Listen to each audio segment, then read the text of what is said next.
সকালে এত রোদ ছিল যে দরজা জানলা খোলা যাচ্ছিল না, আর এখন মেঘের অবস্থা দেখো। সঙ্গে এত গরম আর মেঘ ডাকছে। এত গরম যে মানে রান্নাঘরে থাকা মুশকিল হয়ে যাচ্ছে। আর সকাল থেকে আজকে আজকে সকাল থেকে না, কাল রাত্রি থেকে খুব আনন্দ আমার আদির পাপার, কারণ আজকে মা বাবা আসবে। তো যাই হোক, তো খুব আনন্দ। আদিকে এখনো বলা হয়নি, জানি একটু একটু, কিন্তু এখনো বলা হয়নি। তো সকাল থেকে রান্না তোড়জোড় চলছে। অলরেডি রান্না সব কমপ্লিট হয়ে গেছে। চলো কি কি রান্না হয়েছে দেখা। এইদিকে এখন সিটি দিচ্ছে হচ্ছে আদি মাছের ঝোল। আর আমাদের হয়েছে আলু সিদ্ধ, আর আমার মাছ ভাজা, এখানে আছে ডাল, আর হচ্ছে মাছের কারি, আর হচ্ছে ভাত। আদি পাপাকে সব আমি বলে বলে দিয়েছি, আজকে ওই রান্না করেছে, কারণ আমি বেশিক্ষণ দাঁড়াতে পারছি না, পায়ে ভীষণ ব্যথা করছে। ওই জন্য কালকে রাত্রিরেও ও করেছে, আজকেও।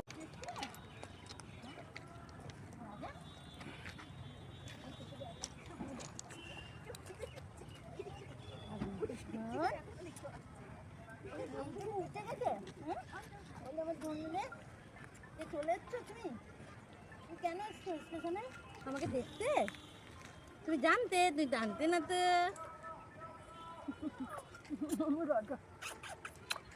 আদি, তোমার আজকে মা এসেছে? তুমি আজকে খুব খুশি?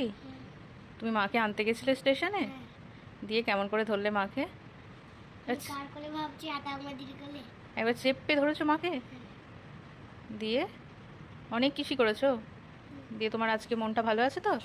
ইয়ে